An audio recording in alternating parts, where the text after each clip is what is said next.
नमस्कार विद्यार्थी मित्रांनो. आज आपण इयत्ता 10वीचा इतिहास विषय अभ्यासणार आहोत. इतिहास आणि राज्यशास्त्र. इयत्ता 10वी इतिहास विषय. त्यामधील प्रकरण 4 भारतीय कलांचा इतिहास.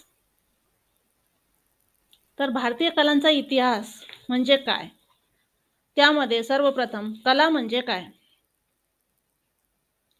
स्वतःला आलेले अनुभव आणि त्यातून प्राप्त झालेले ज्ञान तसेच मनातील भावभावना इतरांपर्यंत पोहोचवावे हे प्रत्येक व्यक्तीची सहज प्रवृत्ती असते. या सहज प्रवृत्तीच्या प्रेरणेतून जेव्हा एखादी सौंदर्यपूर्ण निर्मिती केली जाते, तेव्हा तिला कला असे म्हटले जाते. कला निर्मितीच्या मुळाशी कलाकारांची कल्पकता, संवेदनशीलता, भावनाशीलता आणि कौशल्य हे घटक अत्यंत महत्त्वाचे असतात.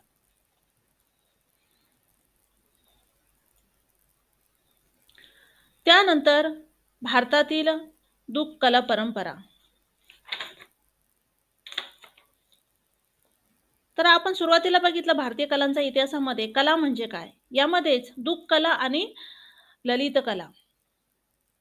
दूक कला आणि ललित कला अशी कला प्रकारांची विभागणी केली जाते. ललित कलांना अंगिक कला असेही म्हटले जाते. दूक कलांचा उगम प्रागैतिहासिक ऐतिहासिक काळातच झाला. हे दर्शवणारे अनेक कला नमुने जगभरातील अश्मयुगीन गुहांमधून प्राप्त झालेले आहेत. तर यामध्ये मराठा चित्रशैली हे आपल्याला उदाहरण म्हणून सांगता येईल. त्यानंतर लोककला आणि अभिजित कला. लोककला आणि अभिजात कला. कलेच्या लोककला आणि अभिजात कला अशा 2 परंपरा मानल्या जातात. लोककला ही एक अश्मयुगीन काळापासून अखंडितपणे चालत आलेली परंपरा आहे. तिचा आविष्कार हा लोकांच्या रोजच्या जगण्याचा भाग असतो. त्यामुळे या परंपरेतील अभिव्यक्ती अधिक उत्स्फूर्त असते. लोककलेची निर्मिती समूहातील लोकांच्या प्रत्यक्ष सहभागातून होते. आणि अभिजित कला ही प्रमाणित नियमाच्या चौकटीत बांधलेली असते. ती आत्मसात करण्यासाठी दीर्घकालीन प्रशिक्षणाची आवश्यकता असते. त्यानंतर कलाशैली. कलाशैली कला निर्मितीच्या प्रत्येक कलाकाराची स्वतंत्र पद्धत म्हणजे शैली असते. एखादी पद्धत जेव्हा परंपरेचे स्वरूप धारण करते, तेव्हा ती पद्धत विशिष्ट कलाशैली म्हणून ओळखली जाऊ लागते. प्रत्येक संस्कृतीमध्ये वेगवेगळ्या कालखंडाशी आणि प्रदेशाशी निगडीत असलेल्या वैशिष्ट्यपूर्ण कलाशैली विकसित होतात.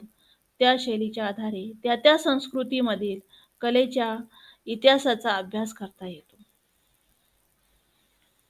आणि त्यामध्येच मराठा चित्रशैली हे कलाशैलीचे उदाहरण म्हणून मराठा चित्रशैलीचा विचार करता येईल. साधारणपणे इसवी सन सनाच्या 17व्या शतकाच्या उत्तरार्धास मराठा चित्रशैली विकसित होण्यास सुरुवात झाली.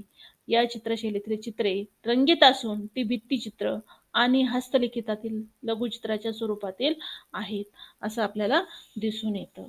त्यानंतर भारतीय दूक कला परंपरा. दूक कलामध्ये चित्रकला आणि शिल्पकला यांचा समावेश होतो. चित्रकला.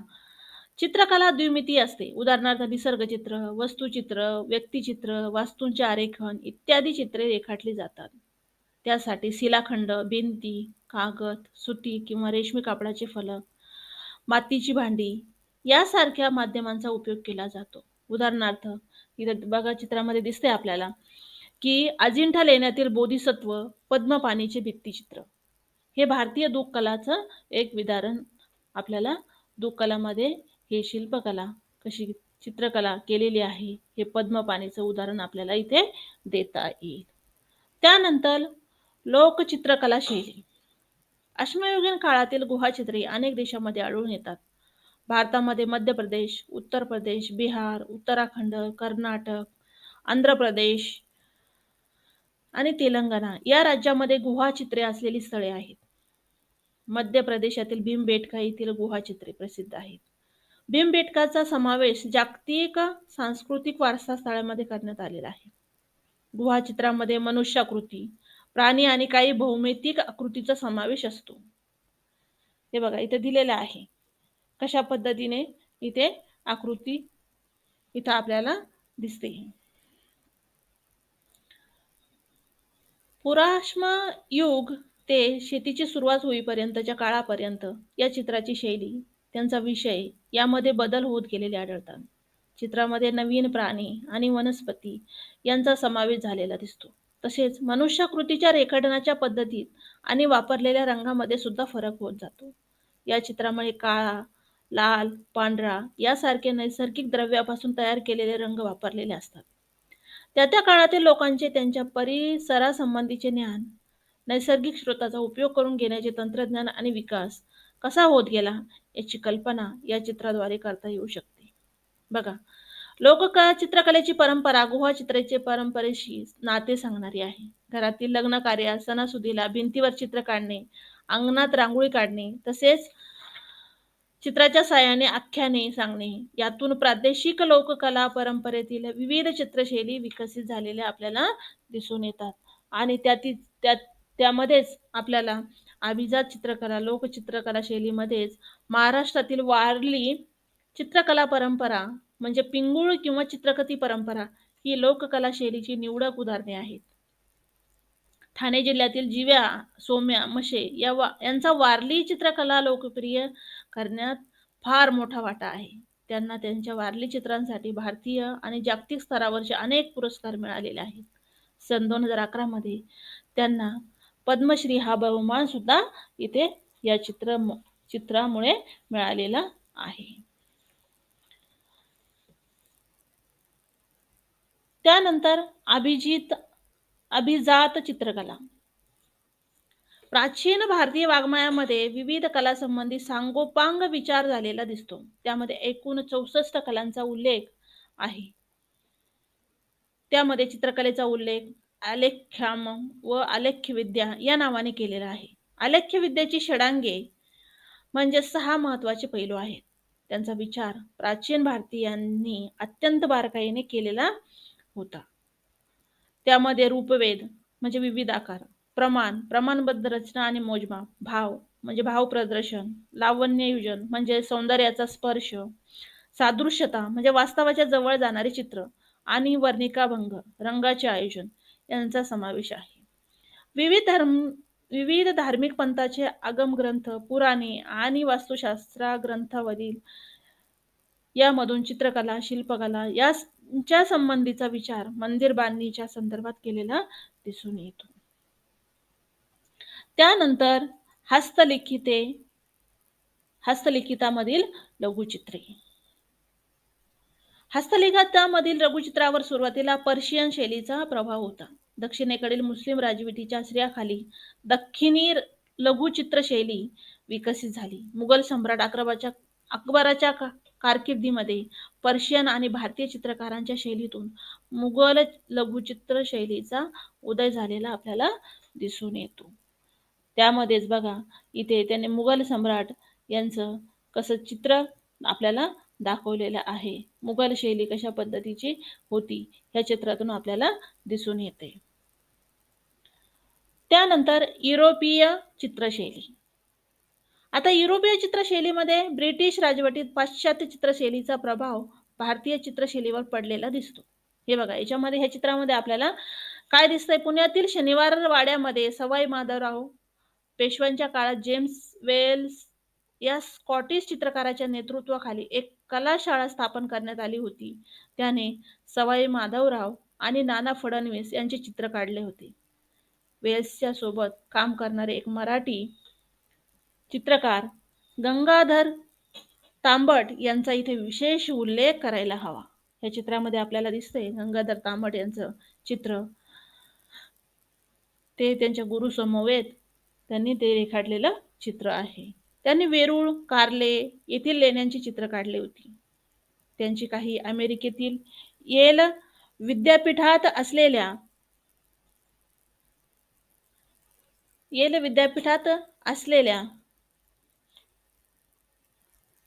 L Center of British Art हे येथे जतन केलेली आहेत. चित्रवस्तूचे हुबेहूब चित्रण हे पाश्चात्य चित्रशैलीचे विशेष वैशिष्ट्य समजले जाते. मुंबईत सन 1857 मध्ये स्थापन झालेल्या जे school of art and industry या पाश्चात्य कलाशैलीचे शिक्षण देणाऱ्या कलाशाळेतून अनेक गुणवंत चित्रकार नावारूपाला आले आणि त्यातीलच पेस्तनजी बोमनजी यांनी अजिंठा लेण्यामधील चित्रांच्या प्रतिकृती बनवण्याचे काम केलेले आपल्याला दिसून येते. आणि त्यातीलच एक महत्त्वाचं म्हणजे शिल्पकला. शिल्पकलामध्ये बघा आपल्याला अशोक स्तंभ हे इथे दिसतं. हे शिल्पकलेचं उदाहरण आहे. शिल्पकला ही त्रिमितीय असते. म्हणून त्रिमितीय शिल्पकला ही अशोक स्तंभ सारनाथ येथील अशोक स्तंभाच्या शीर्षावरील हे आहे. शिल्पकला ही त्रिमितीय असते. उदाहरणार्थ मूर्ती, पुतळा, कलापूर्ण भांडी आणि वस्तू. शिल्पे कोरली किंवा घडवली जातात. त्यातील दगड आणि धातू, माती यांचा उपयोग केला जातो. वेरूळचे कैलास लेणे हे अखंड शिलाखंडातून कोरलेले अद्वितीय शिल्प आहे. सारनाथ येथील अशोक स्तंभाच्या शीर्षावरील 4 सिंहाच्या शिल्पावर मानचिन्ह आहे. त्यानंतर लोकशिल्पकला शैली. चित्रकलेप्रमाणे शिल्पकला ही सुद्धा अश्मयुगीन काळा इतकी प्राचीन आहे. दगडी हत्यारे बनवण्याची सुरुवात ही एक प्रकारे शिल्पकलेचीच सुरुवात होती असे म्हणता येईल. भारतामध्ये धार्मिक प्रसंगी मातीच्या मूर्ती तयार करून त्यांची पूजा करण्याची किंवा अर्पण करण्याची प्रथा हडप्पा संस्कृतीच्या काळापासून होती. ती आजतागायत बंगाल, बिहार, गुजरात, राजस्थान अशा अनेक राज्यांमध्ये अस्तित्वात असल्याचे दिसून येते. महाराष्ट्रामध्ये तयार केल्या जाणाऱ्या गणेश मूर्ती, गौरीचे मुखवटे, बैलपोळ्यासाठी तयार केणारे मातीचे बैल, पूर्वजांच्या स्मरणासाठी उभे केलेले लाकडी मुखवट्यांचे खांब, वीरगळ, आदिवासी घरामधील साठवणीच्या मातीच्या कोठ्या इत्यादी गोष्ट या शिल्पकलेच्या लोकपरंपरेची साक्ष आपल्याला देतात.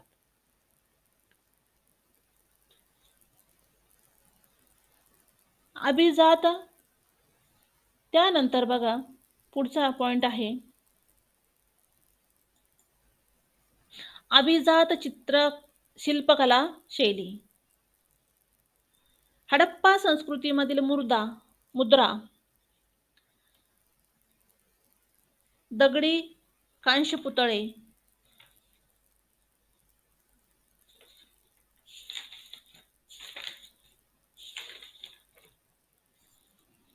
दगडी कांस्य पुतळे 5000 वर्ष किंवा त्यापेक्षा अधिक प्राचीन असलेल्या भारतीय शिल्पकलेच्या परंपरेची साक्ष देतात. मौर्य सम्राटाच्या अशोकाच्या काळातील दगडी स्तंभापासून भारतातील कोरीव दगडी शिल्प निर्मितीला खऱ्या अर्थाने सुरुवात झाली असे मानले जाते.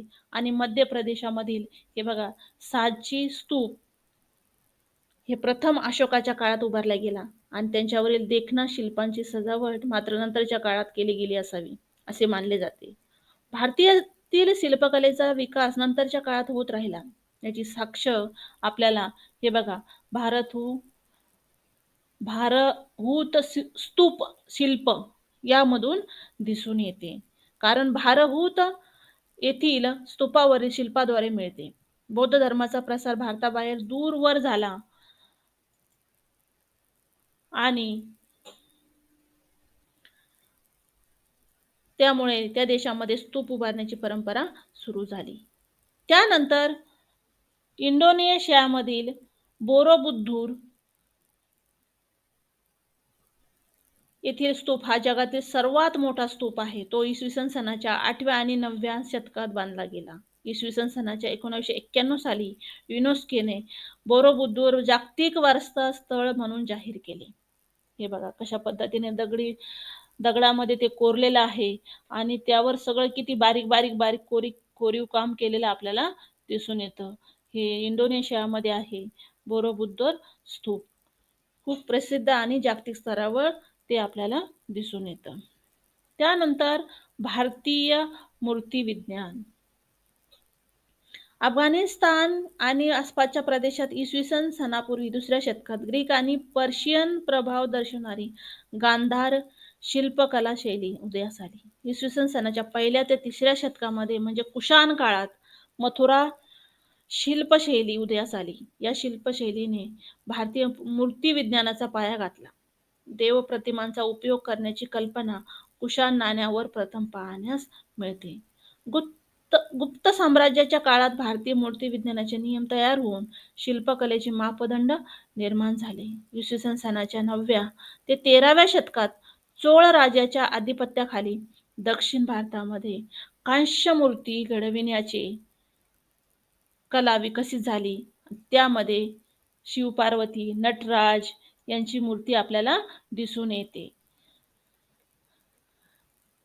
लक्ष्मी, विष्णू यासारख्या देवतांच्या मूर्त्या बनवल्या जाऊ लागल्या. त्यानंतर आहे स्थापत्य आणि शिल्पकला. भारतामध्ये अनेक कोरीव लेणी आहेत. कोरीव लेण्यांची परंपरा भारतामध्ये इसवी सन सनापूर्वी 3ऱ्या शतकात सुरू झाली. तांत्रिकदृष्ट्या संपूर्ण लेणे हे स्थापत्य आणि कोरीव शिल्पाचे एकत्रित उदाहरण आहे. प्रवेशद्वारे, आतील खांब आणि मूर्ती हे शिल्पकलेचे उत्तम नमुने असतात.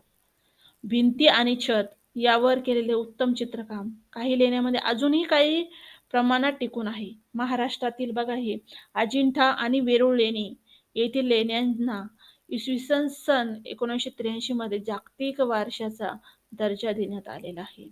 तर ही जी आकृती आहे इथं अजिंठा लेणी येथील प्रवेशद्वार क्रमांक 19 हे अशा पद्धतीने आहे. त्यावर बारीक बारीक कोरीव काम केलेलं, नक्षीकाम केलेलं आपल्याला दिसून येतं. त्यानंतर इसवी सन सनाच्या भारतात मंदिर स्थापत्याची सुरुवात साधारणपणे इसवी सन सनाच्या 4थ्या शतकात गुप्त साम्राज्याच्या काळात सुरू झाली. गुप्त काळाच्या सुरुवातीस गाभारा आणि त्याबाहेरील 4 स्तंभ असलेली ओसरी एवढेच मंदिराचे स्वरूप होते. त्यानंतर पुढे नागर शैली आणि द्रविड शैली ही उदयास आली आणि त्याचे हे उदाहरण आपण इथे या पद्धतीने द्राविड स्थापत्य शैलीची मंदिरे आणि नागर शैलीचे मंदिरे कशा पद्धतीचे आहेत हे इथे या चित्रामध्ये आपल्याला दिसत आहे. इसवी सन सनाच्या 8व्या शतकापर्यंत भारतातील मंदिर स्थापत्य पूर्ण विकसित झाले होते. हे वेरूळ येथील कैलास मंदिराच्या भव्य रचनेवरून सहज लक्षात येते. मग मध्ययुगीन काळापर्यंत भारतीय मंदिर स्थापत्याच्या अनेक शैली विकसित झाल्या. शिखराच्या रचना वैशिष्ट्यानुसार या शैली ठरतात. त्यामध्ये उत्तर भारतातील नागर आणि दक्षिण भारतातील द्राविड या 2 शैली प्रमुख मानल्या जातात. या दोहोंमधून विकसित झालेल्या मिश्र शैलीला वेसर असे म्हटले जाते. मध्य प्रदेश आणि महाराष्ट्रात आढळणारी भूमिज मंदिर शैली आणि नागर मंदिर शैली यांच्यामध्ये रचनेच्या दृष्टीने साम्य आढळते. भूमिज शैलीत क्रमशः लहान होत जाणाऱ्या शिखराची प्रतिकृती वरपर्यंत रचलेल्या आपल्याला दिसून येतात. तर मध्ययुगीन भारतामध्ये गोंदेश्वर मंदिर, सिन्नर हे मंदिर आपल्याला इथे दिसून येते. महाराष्ट्रामध्ये 12व्या आणि 13व्या शतकातील मंदिरांनी हेमाडपंथी मंदिरे असे म्हणतात. हेमाडपंथी मंदिराच्या बाह्य भिंती बऱ्याचदा तारकाकृती असतात. तारकाकृती मंदिराच्या बांधणीत मंदिराच्या बाह्य भिंती अनेक कोनामध्ये विभागली जातात. त्यामुळे त्या भिंती आणि त्यावर शिल्पे त्यांच्यावर छायाप्रकाशाचा सुंदर परिणाम पाहावयास मिळतो. हेमाडपंथी मंदिराचे महत्त्वाचे वैशिष्ट्य म्हणजे भिंतीचे दगड सांधण्यासाठी चुना वापरलेला नसतो. दगडामध्येच एकमेकात घट्ट बसतील अशा कातलेल्या खोबणी आणि कुसू यांच्या आधाराने भिंत उभारली जाते. मुंबई जवळील अंबरनाथ येथील अंबरेश्वर, नाशिक जवळचे सिन्नर येथील गोंदेश्वर, हिंगोली जिल्ह्यातील औंढा नागनाथ ही हेमाडपंथी मंदिराची उत्तम उदाहरणे आहेत आणि त्यांची बांधणी तारकाकृती प्रकारची आहे. त्याखेरीज महाराष्ट्रात अनेक ठिकाणी हेमाडपंथी मंदिरे आपल्यास पाहावयास मिळतात. त्यानंतर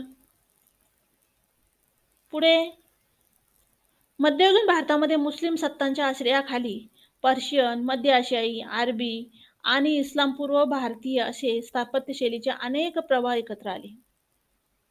त्यातूनच भारतातील मुस्लिम स्थापत्य विकसित झाले. अनेक देखण्या वस्तूंची निर्मिती केली गेली. दिल्ली जवळच मेहरोली येथील कुतुब मिनार, हे बघा कुतुब मिनारचं हे चित्र आपण इथे कसं आहे, कुतुब मिनार किती उंच आहे आणि त्याचा मिनार किती उंचपर्यंत आपल्याला दिसून येतोय.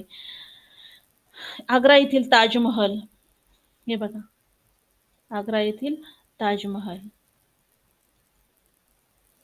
तर मध्ययुगीन भारतातील मुस्लिम सत्ताच्या आश्रयाखाली पर्शियन आणि मध्य आशियाई, अरबी आणि इस्लाम पूर्व भारतीय असे स्थापत्यशैलीचे अनेक प्रभाव एकत्र आले. त्यातून भारतातील मुस्लिम स्थापत्य विकसित झाले. अनेक देखण्या वस्तूची निर्मिती केली गेलेली आपल्याला दिसून येतील. हे कुतुब मिनार हे दिल्ली येथील दिल्लीजवळच मेहरौली येथील कुतुब मिनार हे एकदम प्रसिद्ध आहे. आणि कुतुबुद्दीन ऐबक यांनी इसवी सन 12वे शतक यांच्या काळात कुतुब मिनार बांधण्यास प्रारंभ केला आणि अल्तमश इसवी सन 13वे शतक यांच्या कारकिर्दीत कुतुब मिनारचे बांधकाम पूर्ण झाले. आणि कुतुब मिनार हे जगातील सर्वाधिक उंच मिनार आहे. त्याची उंची 73 मीटर म्हणजे 240 फूट. ज्या वास्तुसंकुलाचा कुतुब मिनार हिस्सा आहे ते कुटुंब वास्तुसंकुल युनेस्कोने जागतिक वारसा स्थळ म्हणून जाहीर केलेले आपल्याला दिसून येते. त्यानंतर ताजमहल. मुघल सम्राट शहाजहानने त्यांची पत्नी बेगम मुमताज महल यांच्या स्मरणार्थ ताजमहल बांधलेला आहे. ताजमहल हे भारतातील मुस्लिम स्थापत्याचे सौंदर्याचे अग्रगण्य उदाहरण मानले जाते. जगप्रसिद्ध असलेली ही वास्तू जागतिक वारसा स्थळ म्हणून युनेस्कोने जाहीर केलेली. बघा किती सुंदर ही वास्तू आहे ताजमहल. किती सुंदर बारीक बारीक तिच्यावर नक्षीकाम केलेलं आहे आणि ती कशा पद्धतीने बांधलेली आहे. त्यानंतर विजापूर येथील गोलघुमट. इसवी सन सनाच्या 17व्या शतकात बांधलेल्या विजापूरच्या गोलघुमट या अत्यंत भव्य इमारतीत मोहम्मद आदिल शाह यांची कबर आहे. या इमारतीला गोलघुमट हे नाव ज्यामुळे मिळाले त्या घुमटाच्या आतल्या घराच्या बाजूने गोल सज्जा आहे. या सज्जात उभे राहून कुजबुजले तरी सर्वत्र आवाज ऐकू जातो. म्हणजे आवाज घुमतो. आपण जर थोडं जरी बोललं तरी त्या घुमटामध्ये आपला आवाज घुमतो. जोरात टाळी वाजवली तर तिचा प्रतिध्वनी अनेकदा घुमतो. अशा प्रकारे हे विजापूरचं गोल घुमट हे प्रसिद्ध आहे. त्यानंतर छत्रपती शिवाजी महाराज टर्मिनस. भारतात ब्रिटिश सत्ता प्रस्थापित झाल्यानंतर एक नवीन स्थापत्य शैली उदयास आली. तिला इंडो गोथिक स्थापत्य शैली असे म्हटले जाते. ब्रिटिश काळात बांधल्या गेलेल्या चर्च, सरकारी कचेऱ्या, मोठ्या पदाधिकाऱ्यांची निवासस्थाने, रेल्वे स्टेशन यासारख्या इमारतींमध्ये ही शैली पाहावयास मिळते.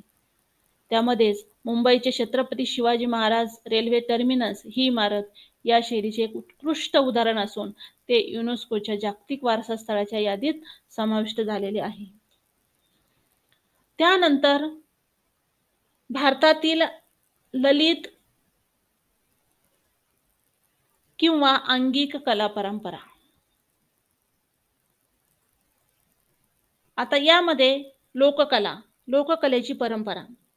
आता या लोककलेच्या परंपरेमध्ये बघा भारतातील प्रत्येक प्रदेशाच्या वैविध्यपूर्ण अशा लोकगीत, लोकवाद्य, लोकनृत्य अशा लोकनाट्याच्या परंपरा आहेत. महाराष्ट्रातही ही लोककलेच्या अनेक परंपरा अस्तित्वात आहेत. या लोककला धार्मिक उत्सव आणि सामाजिक जीवन यांचा एक अविभाज्य भाग म्हणून विकसित झाल्या. कोळी नृत्य, तारपा नृत्य, कोकणातील दशावतार, पोवाडा, कीर्तन, जागर, गोंधळ ही त्यापैकी काही उदाहरणे आपल्याला दिसून येतात. महाराष्ट्रातील ही लोककला, लावणी नृत्यकला ही आपल्याला खूप प्रसिद्ध अशी लोककला आहे. लावणी नृत्यकला महाराष्ट्रामध्ये ती खूप प्रसिद्ध आहे. लोककलेच्या परंपरेमध्ये त्यानंतर अभिजात कलेच्या परंपरा. भारताला लोककलाप्रमाणेच अभिजात कलांचाही अत्यंत समृद्ध वारसा लाभलेला आहे. भरत मुनींनी लिहिलेले नाट्यशास्त्र हा गायन, वादन, नर्तन, नाट्य या कलांचा सविस्तर उहापोह करणारा सर्वाधिक प्राचीन ग्रंथ समजला जातो. शृंगार, हास्य, बीभत्स्य, रौद्र, करुण, वीर, भयानक, अद्भुत आणि शांत असे 9 रस हे भारतीय ललित कलांच्या सादरीकरणात मूलभूत मानलेले जातात. भारतीय लोकांचा बाहेरील देशातील लोकांशी सतत संपर्क येत राहिला आणि त्याद्वारे त्या कलांच्या सादरीकरणामध्ये अनेक प्रभाव मिसळत गेले. त्यामुळे त्या अधिक समृद्ध होत गेल्या. शास्त्रीय गायन, वादन, नृत्य यांच्या विविध शैली आणि त्या शैलीचे जतन करणारी घराणी निर्माण झाली. भारतातील शास्त्रीय गायनाच्या हिंदुस्थानी संगीत आणि कर्नाटक संगीत अशा 2 प्रमुख भाषा आहेत. तसेच शास्त्रीय आणि उपशास्त्रीय असे 2 भेद हे आहेत. उपशास्त्रीय गायनात अनेक लोकगीत शैलीचा समावेश झालेला आपल्याला दिसून येतो. उत्तर भारतातील कथ्थक, महाराष्ट्रातील लावणी, ओडिसी, तामिळनाडूचे भरतनाट्यम, आंध्रचे कुचिपुडी, केरळचे कथ्थकली, मोहिनीअट्टम या नृत्यशैलीच्या सादरीकरणात शास्त्रीय गायन, वादन आणि नृत्य यांचा सुरेख मेळ आपल्यास पाहावयास मिळतो. स्वतंत्र भारतात शास्त्रीय संगीत आणि नृत्य सामान्य रसिकापर्यंत पोहोचावे या दृष्टीने विविध ठिकाणी संगीत नृत्याचे महोत्सव साजरे केले जातात. त्यांचा आस्वाद घेण्यासाठी केवळ भारतातूनच नव्हे तर परदेशामधूनही अनेक रसिक येतात. पुण्यातील प्रतिवर्षी सवाई गंधर्व यांच्या नावाने होणारा संगीत महोत्सव प्रसिद्ध आहे. अलीकडील काळात भारतीय संगीताच्या क्षेत्रात विशिष्ट शैली किंवा विशिष्ट घराणे यांच्या मर्यादा ओलांडून अभिनव प्रयोग करण्याकडे कल असलेला आपल्याला दिसून येतो. त्यामध्येच पाश्चात्य संगीत, पाश्चात्य नृत्य यांचा मेळ भारतीय संगीताशी घालण्याचा प्रयत्नही केलेला दिसून येतो. अशा प्रकारे नवीन शैली विकसित करणाऱ्या कलाकारांमध्ये उदय शंकर यांचे नाव प्रामुख्याने घ्यावे लागेल. त्यांनी भारतीय शास्त्रीय नृत्य आणि युरोपीय रंगभूमीवरील नृत्य नाट्य परंपरा यांचा मेळ साधलेला आपल्याला दिसून येतो. त्याचबरोबर त्यांनी त्यांच्या शैलीमध्ये लोकनृत्याच्या विविध शैलींनाही स्थान दिले. भारतीय ललित कलांच्या सादरीकरणाचे क्षेत्र अशा तऱ्हेने विस्तारताना ते दिसत आहे. ही गोष्ट भारतीय लोककलांच्या क्षेत्रात सातत्याने घडती आहे. त्यानंतर कला, उपयोजित कला आणि व्यवसायाच्या संधी. कला. कलेचा इतिहास ही ज्ञानशाखा आहे. त्या क्षेत्रात संशोधनाच्या आणि व्यवसायाच्या संधी उपलब्ध होऊ शकतात. 1. कलेच्या इतिहासाचे अभ्यासक पत्रकारितेच्या क्षेत्रातही काम करू शकतात. कलावस्तूच्या खरेदी विक्रीचे स्वतंत्र जग आहे. तिथे कलावस्तूचे मूल्य ठरविण्यासाठी ती कलावस्तू नकली नाही ना हे पारखण्याची आवश्यकता असते. त्यासाठी कलेच्या इतिहासात सखोल अभ्यास असणाऱ्या तज्ज्ञांची आवश्यकता असते. त्यानंतर सांस्कृतिक वारशाचे जतन आणि संवर्धन तसेच सांस्कृतिक पर्यटन ही नव्याने विकसित होणारी क्षेत्रे आहेत. या क्षेत्रातही कलेच्या अभ्यासकांना अनेक व्यावसायिक संधी उपलब्ध आहेत. त्यामध्ये संग्रहालय, अभिलेखागार, ग्रंथालय आणि माहिती प्रसारणाचे तंत्रज्ञान, पुरातत्वीय संशोधन आणि भारतीय विद्या ही काही महत्त्वाची क्षेत्रे आहेत. त्यानंतर उपयोजित कला. उपयोजित कला म्हणजे काय? या अगोदर आपण बघितलंच. दृक आणि ललित कलांच्या क्षेत्रांचा कलेचा केवळ रसिकांनी रसास्वाद घ्यावा म्हणून कला निर्मिती केली जाते. सर्व कला क्षेत्रातील कलाकारांना तो प्राथमिक हेतू असतो. त्याखेरीज कलात्मक रचना आणि उपयुक्तता यांची सांगड घालून अनेक प्रकारची निर्मिती केली जाते. अशा प्रकारे उपयुक्तता हा हेतू ठेवून कला निर्मिती करणे म्हणजेच उपयोजित कला होय. तर यामध्ये बघा औद्योगिक आणि जाहिरात क्षेत्र, तसेच घराची सजावट, सजावटीच्या वस्तू, रंगमंचावरील नेपथ्य, चित्रपट आणि दूरदर्शनवरील कार्यक्रम यासाठी आवश्यक असणारी कला दिग्दर्शन, प्रकाशन आणि मुद्रण क्षेत्रात पुस्तके, नियतकालिके, वर्तमानपत्रे यांची मांडणी, सजावट व सुलेखन, भेट कार्डे, आमंत्रण पत्रिका, वैयक्तिक लेखन सामग्री, भेटवस्तू इत्यादी अनेक गोष्टीसाठी उपयोजित कला क्षेत्रातील जाणकारांची आवश्यकता असते. त्यानंतर स्थापत्य आणि छायाचित्रण हे क्षेत्र ही उपयोजित कला या सदराखाली येतात. सध्याच्या काळात संगणकावर तयार केलेली स्थिर आणि चलत चित्रे, नक्षी आणि आरेखने वापरली जातात. ती सुद्धा उपयोजित कलेचाच एक भाग आहे.